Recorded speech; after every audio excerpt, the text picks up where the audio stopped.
మహిమ. ఈ మొదటి ఉపవాస దినమున దేవుని వాక్యంలోనికి మనం వెళ్దాము.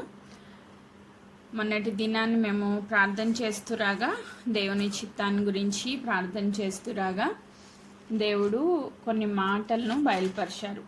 ముఖ్యంగా ఒక పర్సన్ కోసం ధ్యానం చేయాలని దేవుడు మాట్లాడుతూ వచ్చారు. ఆ వ్యక్తి ఎవరు అనేది మనము నేర్చుకుందాము. దాని కొరకే ఆదికాండము 41వ అధ్యాయము 41వ అధ్యాయము 50 నుంచి 52 వచనాలు మొదటిగా నేను చదువుతా ఉన్నాను. 50 నుంచి 52 వచనాలు. ఆదికాండము 41వ అధ్యాయము 50వ వచనం. కరువు సంవత్సరములు రాకమునుపు యోసేపుకి 2 కుమారులు పుట్టిరి. ఓను యొక్క యాజకుడైన పోతీఫర్ కుమార్తెయగు అసేనాతు అతనికి వారిని కనెను. అప్పుడు యోసేపు, దేవుడు నా సమస్త బాధను నా తండ్రి ఇంటి వారందరినీ నేను మరిచిపోనట్లు చేశానని చెప్పి తన జ్యేష్ఠ కుమారునికి మనష్షే అని పేరు పెట్టాను. తరువాత అతడు, నాకు బాధ కలిగిన దేశమందు దేవుడు నన్ను అభివృద్ధి పొందించెనని చెప్పి రెండవానికి ఎఫ్రాయిం అని పేరు పెట్టెను. ఆమేన్. దేవుడి వాక్య భాగాన్ని దీవించునుగాక. సో ఇక్కడ మనము యోసేపు గురించి చూస్తూ ఉన్నాం. కరువు సంవత్సరాలు రాకమునుపు యోసేపుకి 2 పిల్లలు పుట్టారంట. యోసేపు గురించి మనందరికీ తెలుసు కదా. యాకోబుకున్న 12 మంది కుమారులలో యోసేపు చిన్నవాడు. యోసేపుని చాలా అమితంగా ప్రేమించిన తండ్రి ప్రేమకు బాధితుడిగా మనకు కనబడతా ఉన్నారు. అతి ప్రేమ అనర్థాలకి దారితీస్తుందని ఆయన జీవితంలో అతి ప్రేమ చాలా అనర్థాలకి దారితీసింది. మన జీవితాల్లో కూడా చూస్తూ ఉంటాం. ఎక్కువ ఎవరిని ప్రేమిస్తామో వాళ్ళకే కష్టాలు ఎక్కువ వస్తాయి. లేకపోతే మనం ఎక్కువ ఎవరిని ప్రేమిస్తామో వాళ్ళ నుంచే మనం సఫర్ అవుతూ ఉంటాం కదా. చాలామంది జీవితాల్లో ఇది రియల్ ట్రూత్. ఎవరినైతే ఎక్కువగా ప్రేమిస్తామో వాళ్ళే మనల్ని బాధ పెడతా ఉంటారు. లేకపోతే మనం ఎవరిని ఎక్కువ ప్రేమిస్తామో వాళ్ళు ఎక్కువ బాధపరచబడతా ఉంటారు. ఏదో ఒకటి జరుగుతూ ఉంటుంది ఖచ్చితంగా. ఇప్పుడు యోసేపు జీవితంలో తండ్రి ఎక్కువగా ప్రేమించాడంట. ఆయన ప్రేమకు ప్రతిగా ఒక రంగురంగుల అంగిని కుట్టించాడంట. ఆ అంగియే ఈయన జీవితంలో పెద్ద శాపం అయిపోయింది. ఒక మంచి కోటు కుట్టించాడంట. ఆ కోటును చూసేసరికి ఏమైంది? అసూయ వచ్చింది. అన్నలకి ఏమొచ్చింది? అసూయ వచ్చింది. రైట్, అసూయ వచ్చింది. అన్నలు ఏం చేశారంట? అసూయతో అమ్మేశారంట. అమ్మేస్తే ఆయనకి చాలా కష్టాలు అనుభవించారు. మనందరికీ తెలిసి యోసేపు స్టోరీ. అయితే ఆయన జీవితంలో కష్ట దినాలన్నీ కంప్లీట్ అయిపోయినాయి. 14 సంవత్సరాలు ఆయన భయంకరమైన శ్రమ దినాలు అనుభవిస్తూ వచ్చారు. తర్వాత ఆయన దేవుడిని ఎంతగా హెచ్చించాడంటే, దేవుని ఆత్మ కలిగిన వ్యక్తిగా, జ్ఞాన వివేకములు కలిగిన వ్యక్తిగా, ఆ ఫరోకి ఐగుప్తు దేశం అంతటి మీద ఒక అధికారిగా, ప్రధానిగా దేవుడు నియమిస్తూ వచ్చారు. ఈరోజు మనందరి జీవితాల్లో కూడా ఈ సత్యాన్ని మనం గుర్తుపెట్టుకోవాలి. నీకు కష్టాలు అత్యధికం అయిపోయినాయి. దేవుడి వాగ్దానాలు చూస్తే ఎంతో గొప్పగా ఉన్నాయి, కానీ కష్టాలు మాత్రం చాలా భయంకరంగా కనబడుతున్నాయి. ఈ 14 సంవత్సరాల పీరియడ్లో కనుక నువ్వు ఉంటే ఖచ్చితంగా దేవుడు నిన్ను పరిశోధిస్తున్నాడు. వాగ్దానాలు ఉన్నాయి అంటే ఆ వాగ్దానాల నెరవేర్పు ఒక దినాన్ని ఖచ్చితంగా మనం చూస్తాం. దానిలో నో డౌట్. వాగ్దానాలు దేవుడు నీకు ఇచ్చారు అంటే ఆ వాగ్దానాలు నెరవేర్చడానికి ఆయన శక్తివంతుడు, సమర్థుడు. ఆ వాగ్దానాలు ఎప్పటికీ తప్పిపోవు. వాగ్దానాలు తప్పిపోవని మనం తెలిసినప్పుడు మనకున్న కష్టస్థితిలో మనం ఏం చేయాలంట? శ్రమ ఓర్పు పరీక్షను, పరీక్ష నిరీక్షణను కలగజేయనని ఎరిగి శ్రమలయందు ఓర్పు కలిగి ఉందుము అని రోమాపత్రికలో మనం చదువుతాం. ఇప్పుడు ఈయనకి శ్రమలు వచ్చినాయి. శ్రమల్లో ఆ పరీక్షలు దేవుడు పెట్టారు. ఆ పరీక్షల్లో ఈయన ఓర్పు అనే ఫలాన్ని ఫలించుకుంటూ వచ్చాడు. ఆ ఓర్పు ద్వారా నిరీక్షణ కలిగింది. ఆయనకు ఒక వాగ్దానం ఉంది, ఖచ్చితంగా అందరూ వచ్చి ఈయన ముందు సాగిలపడతారని. ఆ వాగ్దానాన్ని చేత పట్టుకుని ఎన్ని ప్రాబ్లమ్స్ వచ్చినా ఆయన స్టాండ్ అయ్యారు. ఆ స్టాండ్ అయిన కారణాన్ని బట్టి ఆ నిరీక్షణకు ఆధారమైన దేవుడు అద్భుతంగా ఈయన్ని ఆశీర్వదిస్తూ వచ్చాడు. రాత్రికి రాత్ర జైల్లో నుంచి ప్రధాన పోస్ట్కి వచ్చేసాడు. ఒక్కొక్కసారి అనిపిస్తుంది, ప్రభా ఈ జీవితాలు మారుతాయా? అలాంటప్పుడు మనకి యోసేపు గుర్తు రావాలి. అసలు ఏంటి, ఎటు చూసినా అగాధమే చీకటే కనబడతా ఉంది, అసలు మారుతుందా నా లైఫ్? ఏదైనా అద్భుతం జరిగిద్దా అంటే మన దేవుడు అద్భుతాలు చేయడానికి శక్తివంతుడు, సమర్థుడు. రాత్రికి రాత్రి నీ జీవిత చరిత్ర మార్చగలడు ఆయన. దేవునికి అసాధ్యమైనది ఏదైనా ఉన్నదా అంటే ఏదీ లేదు. ఇర్మియా గ్రంథంలో అడుగుతారు, నాకు అసాధ్యమైనది ఏదైనా ఉన్నదా అని ఆయనే క్వశ్చన్ అడుగుతారు. నాకు ఢిల్లీ వెళ్ళినప్పుడు ఈ వాగ్దానం ఇచ్చారు దేవుడు. ఏమీ సుముఖంగా లేదు ప్రభు, అన్ని ఆశలన్నీ చల్లారిపోయినాయి, ఇంకా మాకు ఆ జాబ్ వచ్చే అవకాశం లేనే లేదు అనుకున్నప్పుడు నాకు అసాధ్యమైనది ఏదైనా ఉన్నదా అని దేవుడు నన్ను ప్రశ్నించారు. అప్పుడు నేను ప్రార్థన చేస్తాను, ప్రభు నీకు అసాధ్యమైనది ఏది లేదు అని.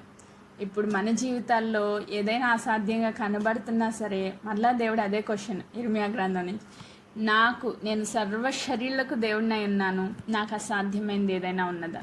ఏది లేదు. మనం దాన్ని విశ్వసించాలి. ఆమేన్. అప్పుడు విశ్వాసం ఉంచిన యోసేపు జీవితంలో ఆ శ్రమంతా వెళ్ళిపోయింది. వాగ్దాన నెరవేర్పులో ఆయనకి బంగారు ఉంగరం పెట్టారంట, నారబట్టలు ధరించారంట, గొలుసులు వేశారంట, రథం మీద ఎక్కించారంట, ఆయన ఒక ప్రధానిగా నియమించారు. ఆమేన్. ఒక అధికారిగా నియమించారు. సో ఇప్పుడు బాధలన్నీ వెళ్ళిపోయినాయి, కష్టాలన్నీ వెళ్ళిపోయినాయి. దేవుడు ఒక కళ చూపించారు. దాని నెరవేర్పుకు ముందే, అంటే దేవుడు తన్ని ఆ ప్లాన్ని ఎగ్జిక్యూట్ చేయక ముందే ఇద్దరు పిల్లల్ని ఇచ్చారు. ఆ పిల్లల్లో మొదటి బాబుకి పేరు పెట్టాడు మనష్షే అని పేరు పెట్టాడు. మనష్షే అంటే ఏంటి? మరచుట. అంటే ఆయనకు అప్పటి వరకు 14 సంవత్సరాల్లో జరిగిన బాధలన్నీ, కష్టాలన్నీ మర్చిపోవాలి అని చెప్పి మనష్షే అని పేరు పెట్టుకున్నాడంట. అంటే ఆ బాబుని చూసినప్పుడల్లా నేను మర్చిపోవాలి, మర్చిపోయాను, ఇంక అయిపోయింది, అదంతా గతం. ఇప్పుడు ప్రజెంట్లో దేవుడు నన్ను ఆశీర్వదించాడు, నేను బానిసను కాదు, నేను ఒక అధికారిని, నాకు ఒక భార్య, నాకు ఒక బిడ్డ, నాకు ఒక కుటుంబాన్ని దేవుడు ఇచ్చారు, నన్ను ఆశీర్వదించారు. ఆ గత జీవితంలో ఉన్న ప్రతి శ్రమని దేవుడు ముగించేశారు. ఆమేన్. ఈరోజు మన జీవితంలో కూడా మరచిపోవాలి. చాలామంది జీవితాల్లో ఏం చేస్తారంటే గడిచిపోయి తవ్వుకుంటూ ఉంటారు. అయ్యో అప్పుడు అలా అయిపోయింది, ఇప్పుడు ఇలా అయిపోయింది, అలా అవ్వకుండా ఉంటే బాగుండేది, ఇలా అవ్వకుండా ఉంటే బాగుండేది అని చెప్పి జరిగిపోయిన దాన్ని మరలా గుర్తు చేసుకుని బాధపడతా ఉంటారు. కానీ యోసేపు జీవితంలో మనం చూస్తాం, అయిపోయిందంతా మర్చిపోవాలని ఈయనకి మనష్షే అని పేరు పెట్టుకున్నాడు. అంటే అప్పటి వరకు ఆయనకి ఏముంది? తండ్రి జ్ఞాపకాలు ఉన్నాయి, సహోదరి జ్ఞాపకాలు ఉన్నాయి, ఈ యొక్క పోతిఫర్ భార్యతో ద్వారా జరిగిన అవమానాలు గుర్తున్నాయి, జైలు జీవితం గుర్తుంది, అన్నీ గుర్తున్నాయి. కానీ ఒక దినాన్ని దేవుడు వాటన్నింటినీ కొట్టివేసి ఒక ఫలాన్ని ఇచ్చారు. ఆ గర్భ ఫలానికి ఆయన పేరు పెట్టుకున్నాడు మనష్షే అని. ఆమేన్. మొదటి ఫలం. రెండో ఫలానికి, దేవుడిచ్చిన గర్భఫలానికి ఆయన పెట్టుకున్న పేరు 52వ వచనంలో, తర్వాత అతడు నాకు బాధ కలిగిన దేశమందు దేవుడు నన్ను అభివృద్ధి పొందించినని చెప్పి రెండవానికి ఎఫ్రాయిము అని పేరు పెట్టాను. ఎక్కడైతే బాధపడ్డాడో అదే స్థలంలో తల ఎత్తి నిలవబెట్టారు దేవుడు. ఆమేన్. ఎక్కడైతే అవమానపరచబడ్డాడో అదే స్థలమందు తల ఎత్తి నిలవబెట్టాడు దేవుడు. ఈ బాధపరిచిన అదే దేశంలో దేవుడు అభివృద్ధి పొందించడానికి ఈ రెండిట్లకి మధ్యలో ఒకే ఒక సూత్రం మనం గుర్తుపెట్టుకోవాలి. ఎక్కడ నువ్వు బాధపడ్డావో అక్కడ తలెత్తుకుని నిలవబడాలంటే, ఎక్కడ అవమానించబడ్డావో అక్కడ గణపరచబడాలంటే, ఆ మధ్యలో సీక్వెన్స్లో మనం చూస్తే యోసేపుకి దేవుడు తోడై ఉన్నారంట. ఈ ఒక్క చిన్న సీక్రెట్ ఆయన్ని బానిస బ్రతుకు నుంచి ఒక ప్రధాని పోస్టుకి తీసుకొచ్చింది. ఆయన ఏ స్థితిలో ఉన్నా దేవునికి నమ్మకంగా జీవించాడు, పరిశుద్ధతలో పాల్పంపులు పొందాడు, దేవుని సన్నిధిలో నిందారహితుడిగా ఉన్నాడు. కారణము దేవుడు అతనికి తోడై ఉన్నారు. ఆమేన్. ఈరోజు మనకి 40 days అయిపోయినాయి. 40 daysలో చాలా మంచిగా ఉన్నాం దేవుడి సన్నిధిలో. తర్వాత 1 మంత్. ఎలా ఉంది మన జీవితం? ఒకసారి ఒకసారి రీకలెక్ట్ చేసుకోండి. ఎలా ఉంది మన లైఫ్? దేవుడు మనకు తోడై ఉన్నారా? అంటే 40 డేస్ రెగ్యులర్గా దేవుని సన్నిధిలో ఉన్నాం కదా, తర్వాత నుంచి ఇప్పటి వరకు ఇంచుమించు 1 మంత్ ఎలా ఉంది మన లైఫ్, మన లైఫ్ స్టైల్? దేవుడు మనకు తోడై ఉండి నడిపిస్తున్నారా, లేకపోతే ఎక్కడైనా ఆ రిలేషన్లో కట్టింగ్స్ ఎక్కడైనా వస్తూ ఉన్నాయా? ఎందుకంటే మనుషులకున్న ఒక అదృష్టమో లేకపోతే దురదృష్టమో తెలియదు, కానీ మనము ప్రతి దానికి త్వరగా డీవియేట్ అయిపోతాం, త్వరగా మర్చిపోతాం, త్వరగా సైడ్ అయిపోతాం. ఇశ్రాయేల్ ప్రజలు మాటికి తప్పిపోతూ ఉండేవాళ్ళు. అప్పుడే అద్భుతం చేసేవాళ్ళు, నెక్స్ట్ స్టేజ్కి వెళ్ళేసరికి మనం మర్చిపోయేవాళ్ళు. దేవుడు చేసిన కార్యాలు మర్చిపోతా వచ్చేవాళ్ళంట. మనం కూడా అంతే, దేవుడు చేసిన కార్యాలు మర్చిపోయి మరలా సణుగుతా గొణుగుతా దేవునికి దూరం అయిపోతూ ఉంటాం. ఏదైనా జరగలేదనుకోండి, దాన్నే పట్టుకుంటాం. దేవుడు చేసిన మేళ్ళన్నీ మర్చిపోతాం, దేవుడి నుంచి దూరం అయిపోతూ ఉంటాం. అట్టి స్థితిలో ఉండకుండా ఈరోజు దేవుడు మనకి గుర్తు చేస్తున్నారు. ఎక్కడైతే ఆయన బాధపడ్డాడో, ఎక్కడైతే అవమానం కలిగిందో, ఎక్కడైతే నిందలు పొందాడో అదే దేశంలో దేవుడు ఆయన్ని అభివృద్ధి పరిచారంట. బికాస్ దేవుని సన్నిధిలో ఆయన నమ్మకంగా ఉన్నాడు. ఇది యోసేపు జీవితంలోనే కాదు, ఇంకెక్కడ చూస్తామంటే డానియల్ జీవితంలో చూస్తాం. సేమ్ అదే సిచ్యువేషన్. డానియల్ గారు కూడా చాలా నమ్మకంగా ఉన్నారు కదా, ఆయన కూడా పరిశుద్ధుడిగా ఉన్నాడు, ఏ పాపం చేయలేదు, దేవుని సన్నిధిలో ముమ్మారు ప్రార్థన చేస్తూ నమ్మకంగా ఉన్నాడు. కాబట్టి ఎక్కడైతే అవమానం పొందాడో, సింహాల గృహలో త్రోయబడ్డాడో, అదే దేశంలో అదే స్థలంలో శత్రువులందరికన్నా ఎక్కువగా దేవుడు ఆయన్ని ఘనపరిచారు. ఏమేన్? నువ్వు ఎక్కడ బాధపడ్డావు అక్కడే దేవుడిని తలెత్తాలని ఆశపడుతున్నారు ఈరోజు. ఆమేన్. ఈరోజు మనం ఎక్కడ కృంగిపోయామో, ఎక్కడ అవమానించబడ్డామో, ఎక్కడ బాధపడ్డామో అదే స్థలంలో మనల తలను ఎత్తాలని దేవుడు ఆశపడుతున్నారు. సో ఒకవేళ అవును ప్రభువా, నువ్వు నా తల ఎత్తు వాడవు అని నువ్వు అనుకుంటే, యోసేపు లాగా నువ్వు నమ్మకంగా దేవుని సన్నిధిలో ఆయన తోడుగా ఉన్నాడని ఆయన యందు విశ్వాసం ఉంచి ఆయనతో కలిసి నీ రిలేషన్ని మంచిగా మెయింటైన్ చేసుకుంటా వెళ్ళాలి. ఆయన జైల్లో ఉన్నా ఒకే విధంగా ఉన్నాడు, ప్రధానమంత్రి పోస్ట్కి వచ్చినాక కూడా ఒకే విధంగా ఉన్నాడు. అంటే దేవుని నుంచి డీవియేట్ అవలా, దేవునికి దూరం అవలా. పొజిషన్ మారింది కదా. అప్పటి వరకు కష్టాల్లో ఉన్నంతసేపు మనుషుల మనస్తత్వాలు ఎలా ఉంటాయంటే దేవుడికి అతి సమీపంగా ఉంటారు. అయ్యా నువ్వు నా జీవితంలో కార్యం చేయి, నాకు విడుదల ఇవ్వి, నాకు అద్భుతం చేయి అని చెప్పి గోజాడి దేవుని పట్టుకుని వదలరు. ఎప్పుడైతే దేవుడు ఆశీర్వదించారో వెంటనే డీవియేట్ అయిపోతారు. మనుషులకున్న ప్రాబ్లం అది. కానీ యోసేపు జీవితంలో చూస్తాం, డానియల్ జీవితంలో చూస్తాం, వాళ్ళందరూ స్థిరంగా దేవుని సన్నిధిలో ఉన్నారంట. స్థిరత్వం అనేది చాలా ఇంపార్టెంట్. పరిశుద్ధత, స్థిరత్వము, దేవుని సన్నిధిలో నమ్మకత్వము, ఇవి మన జీవితంలో ఎప్పుడైతే దేవుడు చూస్తూ ఉంటారో ఎప్పుడు మనల్ని అభివృద్ధి పరచాలనే దేవుడు ఆశపడుతూ ఉంటారు. మన నిందకు ప్రతిగా ఉల్లాస వస్త్రంను ధరింప చేయాలని దేవుడు ఆశపడతారు. నువ్వు బాధపడుతుంటే, నువ్వు కష్టపడుతుంటే, నువ్వు దుఃఖపడుతుంటే చూసి చూడనట్లుగా వదిలేసే దేవుడు కాదు. అన్నీ కౌంట్ అవుతున్నాయి. యెషయా గ్రంథంలో అనుకుంటా, నీ కన్నీళ్ళు నా బుడ్డిలో ఉన్నాయంటారు ప్రభు. బుడ్డిలో ఎందుకు పెట్టుకోవడం? కన్నీళ్ళు బుడ్డిలో ఎవరైనా పెట్టుకుంటారా? కళ్ళం నీళ్ళు కారుతూ ఉంటే తుడిచేస్తూ ఉంటాం మనం. అసలు ఎన్ని బొట్టులు కార్చిన వాళ్ళకి కూడా తెలీదు. నీకు తెలుసా నువ్వు ఎంత కన్నీరు కార్చావో అంటే? తెలియదు మనకి, ఎందుకంటే అది అన్కౌంటబుల్, కౌంట్ చేయం మనం. ఒక్కొక్క డ్రాప్ మన కళ్ళ నుంచి కిందకి జారక మునిపే దేవుని బుడ్లో పడిపోతూ ఉంటాయంటారు. ఆమేన్. ఈరోజు నువ్వు ఎంత బాధపడుతున్నావో, ఎంత కన్నీరు కారుస్తున్నావో, ఎంత అవమానాలు పొందుతున్నావో, ఎన్ని నిందలు అనుభవిస్తున్నావో, సమస్తము దేవుని దృష్టిలో లెక్కించబడతా ఉంది, దాచబడతా ఉంది. అది మరుగైపోదు. ఒక దినాన్ని వాటన్నింటికీ ఒక గొప్ప ఆన్సర్ దేవుడు నీకు ఎఫ్రాయిం లాగా ఇస్తారు. ఆమేన్. యోసేపు జీవితంలో ఎఫ్రాయిం దేవుడు ఎందుకు ఇచ్చారు అంటే అభివృద్ధికి గుర్తుగా ఇచ్చారంట. అభివృద్ధి లేక ఫలము. ఇన్ని కష్టాలు పడినందుకు మరి ఒక ప్రతిఫలం ఉండాలి కదా. మనం ప్రతిదానికి మనం ప్రతిఫలం ఆశిస్తాం కదా. దేవా నీ కోసం ఇంత కష్టపడుతున్నాను, నాకు ఏదైనా ఒక ప్రతిఫలం ఇవ్వు నాయనా అని చెప్పి అడుగుతాం కదా. ప్రతి ఒక్కరికి ఆశ ఉంటుంది.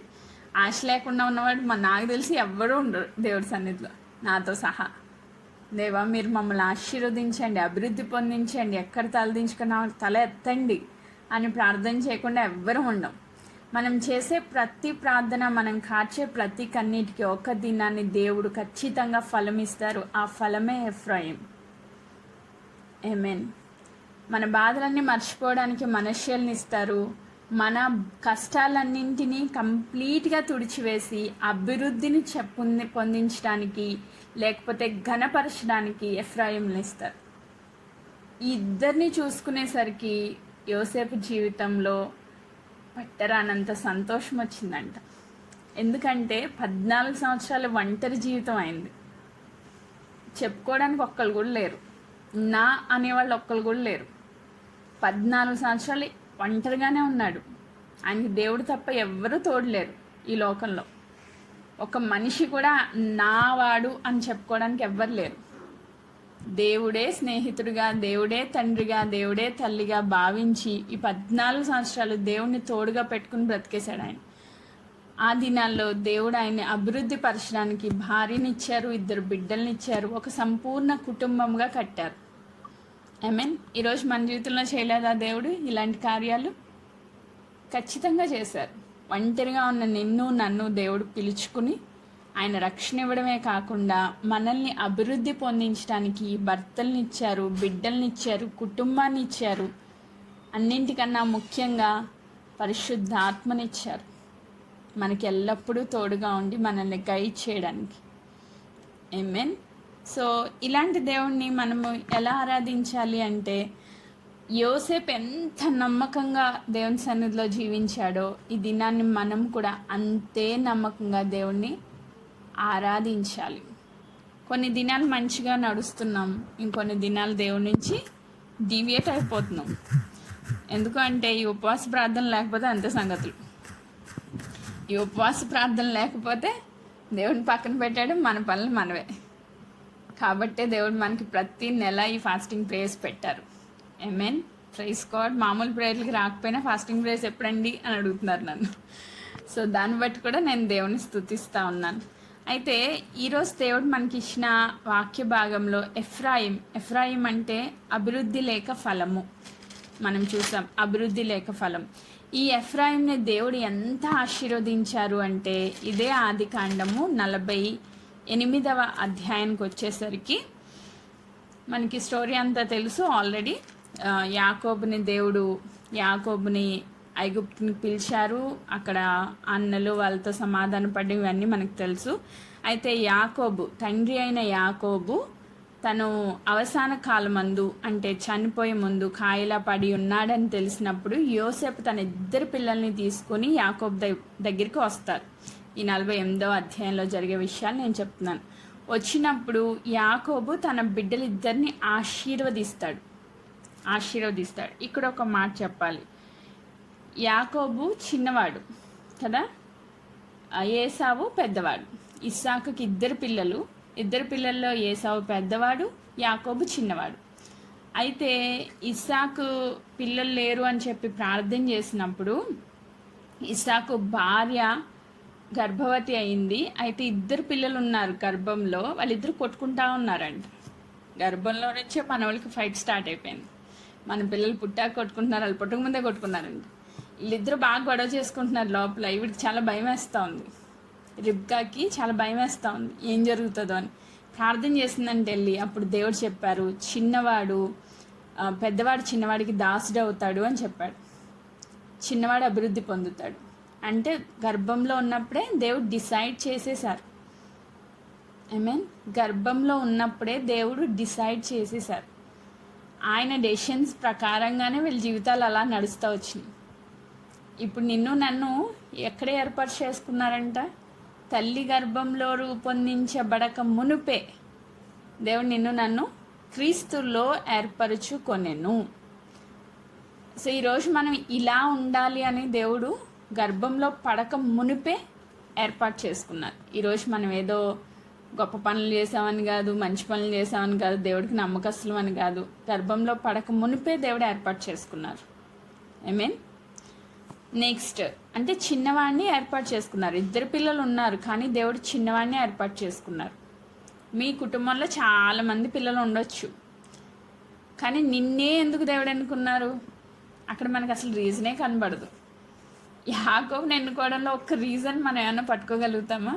ఈయన మోసగాడు, తండ్రిని మోసం చేశాడు, అన్నను మోసం చేశాడు, ఇక పారిపోతూ ఉన్నాడు, దేవునికి ఏమైనా నమ్మకస్తుడా అంటే అది కూడా లేదు. ఇంక తిరుగుతూ ఉంటాడు, ఆశీర్వాదం ఆశీర్వాదం ఆశీర్వాదం అనుకుని ఫైనల్గా దేవుని పాదాలు పట్టుకున్నాడు వచ్చి, అప్పుడు నిజమైన ఆశీర్వాదం పొందుకున్నాడు. సో ఈరోజు నిన్ను నన్ను ఏర్పాటు చేసుకోవడానికి కూడా ఒక్క రీజన్ కూడా కనబడదు. దేవుడు ఎలా ఏర్పాటు చేసుకున్నారంటే, తల్లి గర్భంలో పుట్టక మునిపే నా భవిష్యత్తులు ఎలా ఉంటాయో దేవుడు చూశారు. ఆ క్రీస్తులో ఏర్పాటు పలానా టైంకి ఈ బిడ్డ నా సన్నిధికి రావాలి, పలానా 24లో ఈ గ్రూప్లో ఈ బిడ్డ ఉండాలి, దేవుడు ముందే డిసైడ్ చేస్తారు. ఐ మీన్ ఆయన డెసిషన్ ప్రకారంగా మనం ఇక్కడ ఉన్నాం తప్ప మన మంచితనం, మన గొప్పతనం, అగో ఆమె నన్ను తీసుకొచ్చింది, ఈమె నన్ను తీసుకొచ్చింది, ఇలా నాకు ఈ లింక్ వచ్చింది, ఇది ఏం లేదు. ఇది దేవుని ఏర్పాటు, ఆయన ప్రణాళిక. సో యాకోబుని ఏర్పాటు చేసుకున్న దేవుడు, యాకోబు నుంచి ఎంతమంది వచ్చారంట? 12 బిడ్డలు పుట్టారు ఆయనకి. 4 భార్యలు అండ్ 2 భార్యలు, 2 దాసులు, మొత్తం మీద 12 మంది. క్రికెట్ సంతానంలా, క్రికెట్ బ్యాట్స్మెన్స్లా కనేసాడు ఆయన. అయిపోయాక అందరిలో ఈ 12 మంది స్వభావాలు చూస్తే వీళ్ళందరిలో మనము బేరీజ్ వేసుకుంటే యోసేపును దేవుడు ఏర్పాటు చేసుకున్నాడు. అంటే ఈ 12 మందిలో బహుబలంగా వాడబడిన వ్యక్తి ఎవరంటే యోసేపు. వీళ్ళందరూ డిఫరెంట్ మెంటాలిటీస్ మనకు కనబడతాయి. ఇప్పుడు అవన్నీ మనం ధ్యానం చేయలేం, కానీ అంటే ఒక్కొక్కరిని జనరేషన్కి ఒకరిని పిక్ చేసుకుంటా ఉన్నాడు దేవుడు, పిక్ చేసుకుంటా ఉన్నాడు. సో ఈ 12 మందిలో దేవుడు పిక్ చేసుకుని వాడుకున్న వ్యక్తి ఎవరంటే యోసేపు. ఆమేన్. యోసేపు తర్వాత యోసేపు 2 పిల్లల్ని తీసుకుని దేవుడు ఆశీర్వాదం కోసం ఆయన వస్తే, ఆయన తండ్రి ఎవరు? యాకోబు. వీళ్ళకి ఫస్ట్ నుంచే ఉంది ఒక నానుడి ఉంది, ఏంటంటే ఇసాకు ఏం చెప్తారు, నువ్వు నాకు భోజనం సిద్ధపరచు, నేను చనిపోయే దినాల దగ్గర పడ్డాయి, నేను నిన్ను ఆశీర్వదిస్తాను అని చెప్తారు. అంటే ఆశీర్వాదంలో ఎంత ఇది ఉంది మనం అర్థం చేసుకోవాలి. వాళ్ళు దేవుని ఆత్మతో నింపబడి భవిష్యత్తు ఎలా ఉండబోతుందో గుర్తెరిగి ఆశీర్వదించేవాళ్ళు అనమాట. అంటే ఊరికే నీకు శుభమవునుగాక, నువ్వు దేవుని చేత దీవించబడదుగాక, నువ్వు ఆశీర్వదింపబడదు, ఇలా కాదు. వాళ్ళ భవిష్యత్తు ఎలా ఉండబోతుందో ముందే క్రీస్తులో వాళ్ళు చూసి పరిశుద్ధాత్మ చేత నింపబడి వాళ్ళు ప్రవచనాత్మకంగా దీవించేవాళ్ళు. మనం ఈసాకు దగ్గర చూస్తాం. అది ఆయన కన్ఫ్యూజ్ అయ్యి ఉండొచ్చు, కానీ దేవుడు ఏం కన్ఫ్యూజ్ అవ్వాల. ఆశీర్వాదాలు యాకోబుకి ఇవ్వాలని దేవుడు గర్భంలో ఉన్నప్పుడే డిసైడ్ చేశారు, కాబట్టి యాకోబునే అక్కడ పెట్టారు. ఆమేన్. సో ఇప్పుడు మనం చూసేది ఏంటి అంటే, యాకోబు ఆశీర్వదించాలని ఇష్టపడినప్పుడు, యోసేపు 2 పిల్లల్ని తీసుకుని వచ్చినప్పుడు, ఆదికాండం 48వ అధ్యాయము 2వ వచనం చదువుతున్నాను. ఇదిగో నీ కుమారుడైన యోసేపు నీ వద్దకు వచ్చి ఉన్నాడని యాకోబునకు తెలుపబడెను. అంతటా ఇశ్రాయేలు అంటే యాకోబు బలము తెచ్చుకొని తన మంచం మీద కూర్చున్నాడు. అంటే కూర్చోవడానికి కూడా శక్తి లేనంత బలహీనుడు అయిపోయాడు. ఇంకా ఆయన చనిపోయే దినాలు దగ్గర పడ్డాయన్నమాట. సో తెచ్చుకున్నాడంట, బలం తెచ్చుకుని కూర్చున్నాడంట. కూర్చుని 3వ వచనం, యోసేపును చూసి, కనాను దేశమందలి లూజులో సర్వశక్తి గల దేవుడు నాకు కనబడి నన్ను ఆశీర్వదించి, ఇదిగో నీకు సంతానాభివృద్ధి పొందించి నిన్ను విస్తరింపచేసి నీవు జనముల సమూహమగునట్లు చేసి నీ తర్వాత నీ సంతానమునకు ఈ దేశమును నిత్య స్వాస్థ్యముగా ఇచ్చేదనని సెలవిచ్చాను. సో లూజు అనే ప్రదేశంలో ఎవరు దేవుడి యొక్క దర్శనాన్ని గురించి చెప్తున్నారు. దేవుడు ఆయన ఎలా దర్శించారంట? సర్వశక్తి గల దేవుడు నాకు కనబడి. ఫస్ట్ ఈయన ఒంటరిగా వెళ్ళిపోతున్నాడు. వెళ్ళిపోతున్నప్పుడు పొద్దు గుంకింది, రాయి చేసుకున్నాడు, తలగడగా పడుకున్నప్పుడు ఏమొచ్చింది, ఇంకొక కళ వచ్చింది. గుర్తుంది కదా, ఒక నిచ్చిన ఆకాశం నుంచి ఆ కింద వరకు వేయబడి ఉందంట. ఆ కళలో దర్శనంలో చూస్తున్నాడు, దేవదత్తులు ఎక్కుతున్నాయి, దిగుతున్నాయి. ఒక అద్భుతమైన దర్శనాన్ని ఆయన చూశాడు. ఇది దేవుని యొక్క సన్నిధి అని గుర్తించాడు, భయపడ్డాడు. దేవుని యొక్క సన్నిధిని గుర్తించాడు, అక్కడ రాయి నిలిపాడు, ప్రార్థన చేశాడు. ఏమని, నేను వెళ్తున్న స్థలంలో నువ్వు నాకు ఆహారాన్ని, తిండి, బట్ట అన్నీ ఇచ్చి మళ్ళా క్షేమంగా ఇక్కడ తీసుకొస్తే ఇది దేవుని మందిరం అవుతుంది అని చెప్పి మొక్కుకుని వెళ్ళిపోయాడు. సో అక్కడ దేవుడు ఏం చెప్పాడంట, సర్వశక్తి గల దేవుడు నాకు కనబడి నన్ను ఆశీర్వదించి, ఇదిగో నీకు సంతానాభివృద్ధి పొందించి నిన్ను విస్తరింపచేసి నీవు జనముల సమూహమగినట్లు చేసి నీ తర్వాత నీ సంతానంకి ఈ దేశంను నిత్య స్వాస్థ్యముగా ఇచ్చేదనని సెలవిచ్చాను. ఇంత గొప్ప ఆశీర్వాదం పొందుకున్నప్పుడు ఆయన ఒంటరివాడు. ఈ వాగ్దానం పొందుకున్నప్పుడు ఆయనకి ఏమీ లేదు, సెంటు భూమి లేదు. నన్ను అడిగితే ఈ వాగ్దానాన్ని పొందుకున్నప్పుడు ఆయనకి ఒక సెంటు భూమి లేదు, ఒక గర్భఫలం లేదు, అసలు పెళ్ళే లేదు, అసలు ఏమీ లేదు. తల్లిదండ్రులు విడిచిపెట్టాడు, ఒంటరిగా ప్రయాణం చేస్తూ ఉన్నాడు. అంటే వాగ్దానాలు పొందుకున్నప్పుడు ఏమీ కనబడదు, జీరో, ఒక పెద్ద జీరో, ఏమీ లేదు. కానీ శూన్యంలోంచి సృష్టించేసినట్లుగా ఒక్క యాకోబులోంచి దేవుడు ఇంతమంది సంతానాన్ని పుట్టించారు. ఆయనకు అసాధ్యమైంది ఏదీ లేదు. మరొకసారి జ్ఞాపకం చేస్తున్నారు దేవుడు ఈ మాట.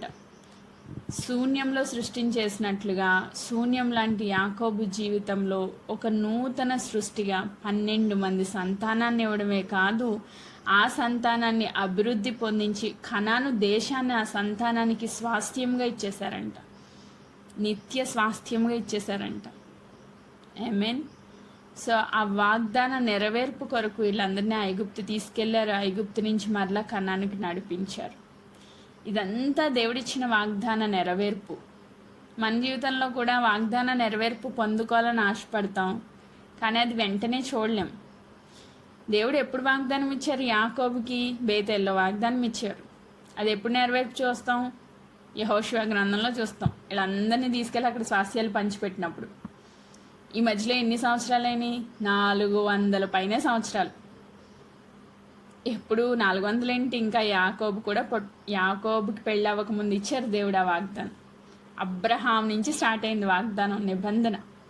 కానీ దేవుడి నెరవేర్పులో జనరేషన్స్ని తీసుకుని వెళ్తూనే ఉన్నారు.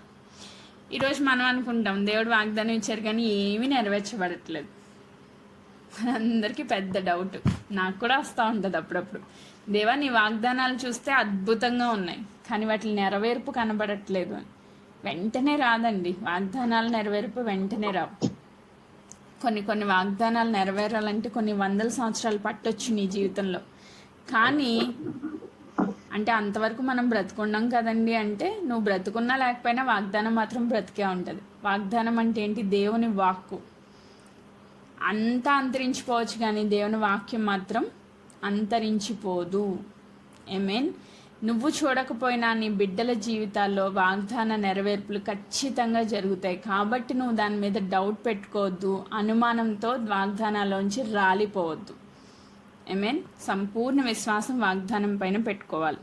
ఇప్పుడు యాకోబు వాగ్దానాన్ని నమ్మాడు. ఆ వాగ్దాన నెరవేర్పులో యోసేపు బిడ్డలు తీసుకుని వచ్చినప్పుడు ఆయన చెప్తా ఉన్న మాట 5వ వచనం, ఇదిగో నేను ఐగుప్తునకు నీ యొద్దకు రాకమునుపు ఐగుప్తు దేశంలో నీకు పుట్టిన ఈ 2 కుమారులు నా బిడ్డలే.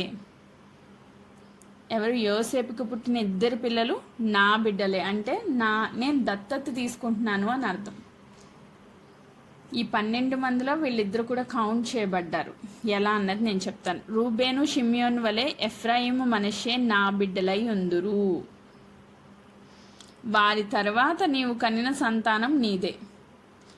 ఈ 2 తర్వాత ఎవరినన్నా నువ్వు కన్నావంటే అది ఆ లెక్క నీలోకి వస్తుంది. వీళ్ళిద్దరు మాత్రం నా పిల్లలు అని చెప్తున్నారు. ఎందుకు ఆయన నా పిల్లలు అని చెప్పారు అంటే, మనం చూస్తాం ఇశ్రాయేలు ప్రజలు 12 మంది, 12 సంతానం, 12 గోత్రాలు. దాంట్లో లేవీల్ని దేవుడు యాజకులుగా ఏర్పాటు చేసుకున్నారు. కాబట్టి వాళ్ళకి స్వాస్థ్యము ఇయ్యబడలేదు.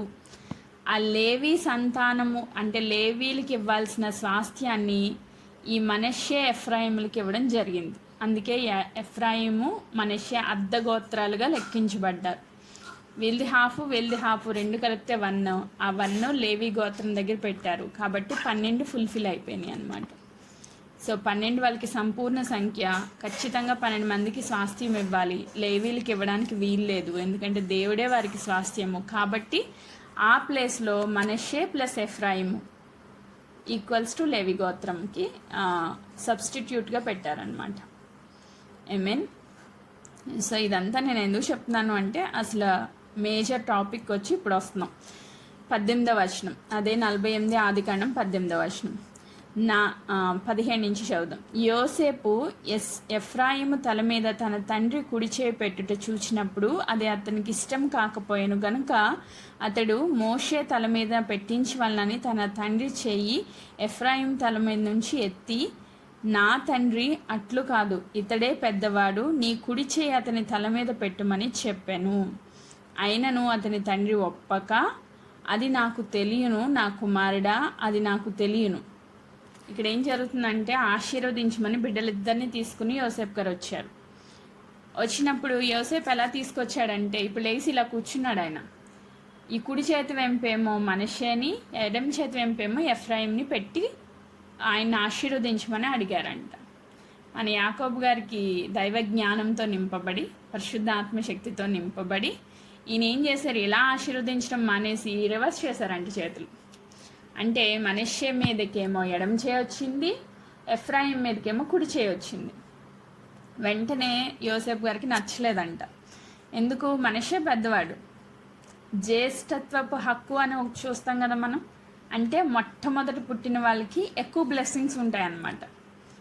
సో వాళ్ళు జ్యేష్ఠులు కాబట్టి జ్యేష్ఠత్వపు హక్కు అనేది వాళ్ళకు ఉంటుంది, అంటే వాళ్ళకి ఎక్కువ ఆశీర్వాదం ఉంటుంది. ఈ మనష్షే కాబట్టి పెద్దవాడు, ఇతను పొందుకోవాలి కదా ఆశీర్వాదం, రివర్స్లో పెట్టాడని చేతులు అనేసి ఆయనకి ఇష్టం అవ్వలేదంట.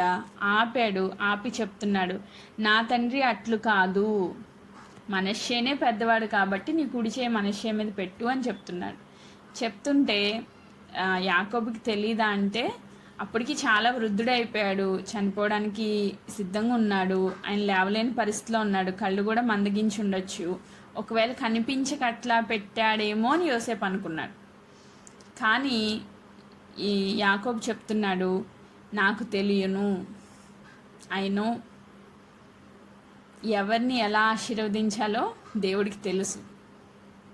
మీన్ ఈరోజు మనం అనుకుంటాం కదా, నాకన్నా ఆడు ఎక్కువ ఆశీర్వాదం పొందేస్తున్నాడు అని. ఎవరిని ఏ స్థితిలో ఉంచాలో, ఎవరిని ఎలా ఆశీర్వదించాలో దేవుడు ముందే డిసైడ్ చేసేస్తారు. మీన్ యాకోబు అలా ఆశీర్వదించడానికి రీజన్ ఏంటి అంటే దేవుని చిత్తాన్ని గుర్తెరిగి వారి భవిష్యత్తు ఎలా ఉండబోతుందో ప్రవచన రీతిగా ముందుగానే దేవుని ఆత్మచేత నింపబడి యోసేపు ఆశీర్వదించడం మొదలుపెట్టాడంట. ఏమని చెప్తున్నాడు అంటే, ఇతడు 19వ వచనం, అయినను నా తండ్రి అతని తండ్రి ఒప్పక, అది నాకు తెలియను నా కుమారుడా, అది నాకు తెలియను, ఇతడు ఒక జన సమూహమై గొప్పవాడగును. ఇతడు అంటే మనష్షే, ఆ ఇతడు ప్లేస్లో మనష్షే పెట్టుకోండి. మనష్షే ఒక జన సమూహమై గొప్పవాడగును, కానీ ఇతని తమ్ముడు అంటే ఎఫ్రాయిము ఇతని కన్నా గొప్పవాడవుతాడు, అతని సంతానము జనముల సమూహమగునని చెప్పాను. మనష్షే ఆశీర్వదించబడతాడు, బట్ మనష్షే కంటే ఎక్కువగా ఎఫ్రాయిం ఆశీర్వదించబడతాడు. ఆశీర్వదించబడాలని దేవుని ఉద్దేశం. మీన్ ఈరోజు చిన్నవాళ్ళని దేవుడు ఎందుకు ఆశీర్వదించాలా, అసలు పెద్దవాళ్ళని కూడా ఆశీర్వదించాలి. ఇంకా యోసేపు యాకోబు స్టోరీలు మనకు తెలుసు. యోసేపు ఏం చేశాడా, ఆ పొట్ట కూటి కొరకు జ్యేష్ఠత్వ హక్కు అమ్మేసుకున్నాడు. కాబట్టి ఏమో కోపం వచ్చింది దేవుడికి, యాకోబుని బ్లెస్ చేశారు అని అనుకుందాం, అక్కడ రీజన్ కనిపిస్తుంది. కానీ ఇక్కడ మనకేమి రీజన్ కనిపించదు. రీజన్ ఏమన్నా ఉందా? మనష్షే ఎఫ్రాయిములు వాళ్ళిద్దరు ఎలాంటి వాళ్ళు, వాళ్ళ స్వభావాలు ఏంటి, ఏం రాయబడలా. ఇప్పుడు దేవుడు మనకి ఏం బోధిస్తున్నారంటే, మన బుద్ధిని బట్టి, మన యొక్క నమ్మకత్వాన్ని బట్టి, మనకున్న పరిశుద్ధతని బట్టి కాదు, దేవుని కృపా కనికరములు ఎవరి మీదకి వస్తాయో మనకి తెలియదు. అయ్యా నీ కృపచేత నన్ను కనికరించు అని మనం అర్థించాలి తప్ప, దేవుడు ఎవరిని కరుణింతునో వాళ్ళని కరుణింతును, ఎవరికి కృప చూపిస్తునో వాళ్ళకి కృప చూపిస్తాను అది నా ఇష్టం అంటారు ఆయన. ఈరోజు ఆ కృపలో కొట్టుకుని వచ్చిన వాళ్ళు మన అందరం. ఆమేన్. మీ ఇంట్లో ఎంతమంది లేరు? జ్ఞానవంతులు, విద్యావంతులు, తెలివైన వాళ్ళు ఎంతమంది లేరు? మీ ఇంట్లో ఏంటి, మీ పక్కింట్లో ఏంటి, ఎంతమంది లేరు? ఎవరికి ఉంది ఇంత కృప? ఎవరికైనా ఉందా? దేవుని సన్నిధిలో నిత్యము ఆరాధన చేసే కృప ఎవరికైనా ఉందా? ఎఫ్రాయింకి చూపించిన కృప దేవుడు మనకు కూడా చూపించారు. మనం చిన్నవారం, మనం గొప్పవాళ్ళం ఏం కాదు. గిద్యోని అంటాడు కదా, ప్రభువా యెహోవా నేను అందరికన్నా అల్పమైన గోత్రం గలవాడిని, దేవుడు అల్పుల్నే ఎన్నుకుంటానన్నారు నూతన నిబంధన ప్రకారం. వెర్రి వాళ్ళని, జ్ఞానహీనుల్ని, తెలివి తక్కువ వాళ్ళని నేను ఎందుకు పనికిరాను అనుకుంటే you are most qualified. Amen. Praise God. దేవుడు ఎన్నిక లేని వారిని ఎన్నుకుంటానన్నారు. జ్ఞానుల్ని సిగ్గుపరచడానికి వెర్రివారిని ఏర్పాటు చేసుకుంటాను. ఈరోజు నా ఎన్నిక కూడా అంతే. మనం ఏం గొప్ప వాళ్ళమని కాదు దేవుడు ఎన్నుకున్నది. ఆయన కనికరం మన ఏళ్ళ కలిగింది ఆయనకి. దాన్ని బట్టి మనం దేవుడిని ఆరాధించాలి. ఆయన కృపకు మనల్ని పాత్రలుగా ఎంచారు ప్రభు. మనం గొప్ప వాళ్ళమని కాదు, కానీ ఆయన కృప, ఆయన యొక్క సంకల్పం, ఆయన ప్రేమ మన ఏళ్ళ కనపరచబడింది కాబట్టి మనం ఈ స్థితిలో ఉన్నాం. ఆమేన్. ఎఫ్రాయింని దేవుడు అత్యధికంగా ఆశీర్వదించారంట. యోసేపు అభివృద్ధి ఫలము అని పెట్టుకున్న పేరుకి సార్థకతగా దేవుడు ఎఫ్రాయింని అత్యధికంగా ఆశీర్వదించారు. ఆమేన్. అందుకే చెప్తారు కదా, లాస్ట్ వీక్ అనుకుంటాను, ఈ వీక్లోనే మొత్తం మీద ఇది కూడా ధ్యానం చేసాం మనం. ఇర్మియా గ్రంథం 31వ అధ్యాయము. ఇర్మియా గ్రంథము 31వ అధ్యాయము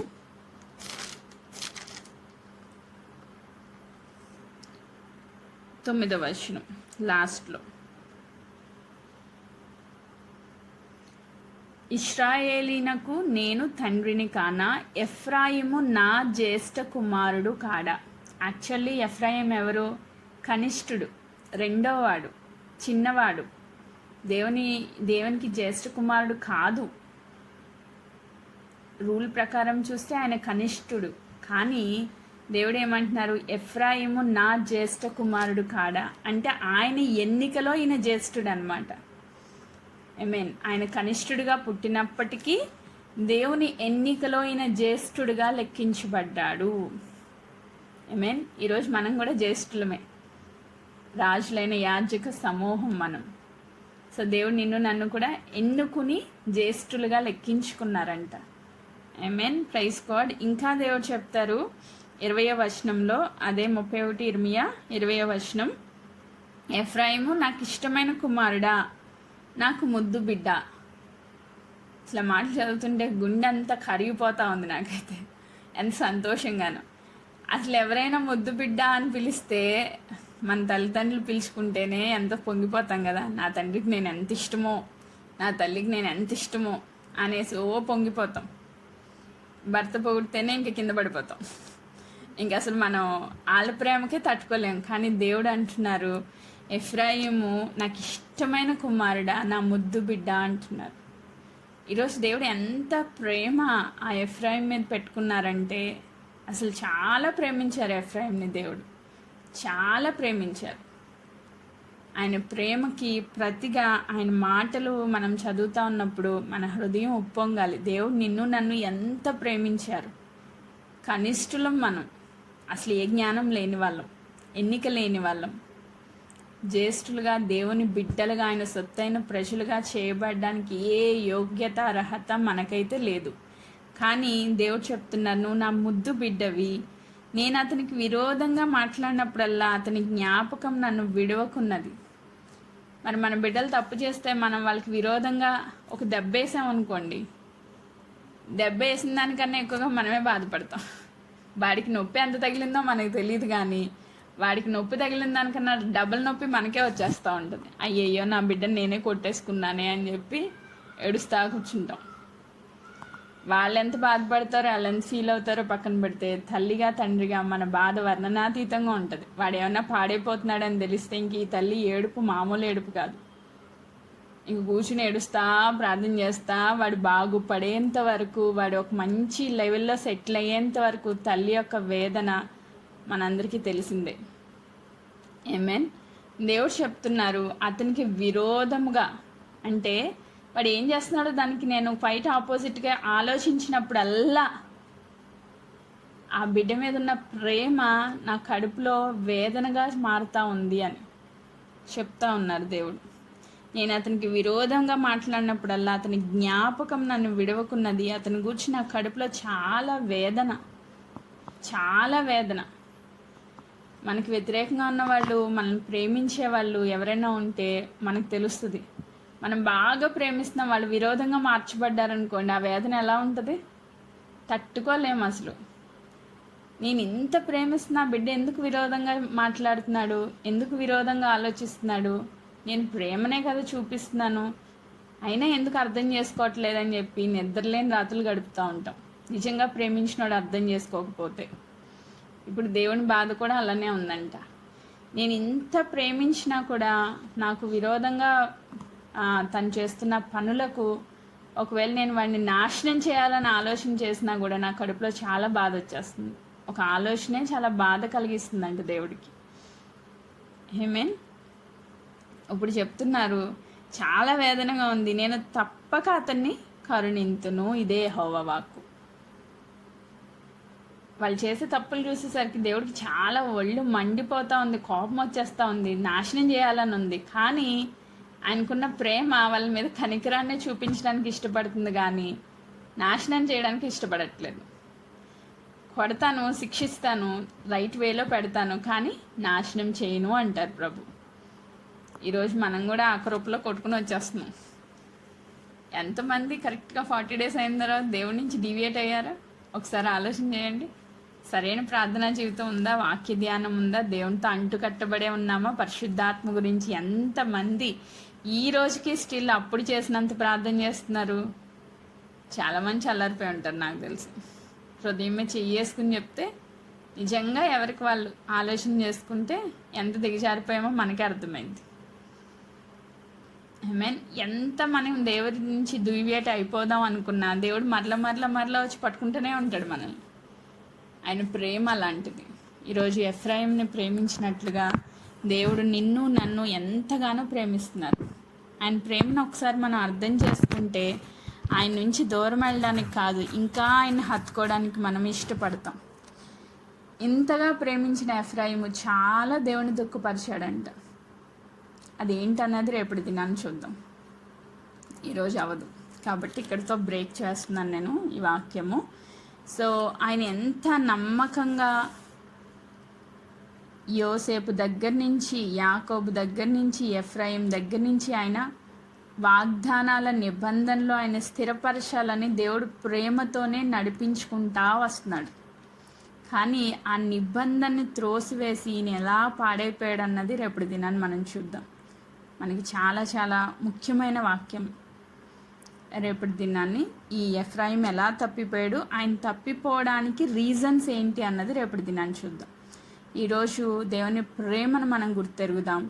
ఎక్కడైతే మనం అవమానం పరచబడ్డామో అదే స్థలంలో మన తల ఎత్తువాడుగా దేవుడు చేస్తాడని యోసేపులా మనం నమ్మకంగా ఉంటే, యోసేపులా దేవుని పరిశుద్ధతలో ఆయన పరిశుద్ధాత్మతో నింపబడి ఆయన తోడుగా ఉన్నాడని గుర్తించి శ్రమలో నమ్మకంగా ఉంటే ఖచ్చితంగా మనష్షే ఎఫ్రాయిం లాంటి ఫలాన్ని దేవుడు నీకు నాకు కూడా ఇస్తారు.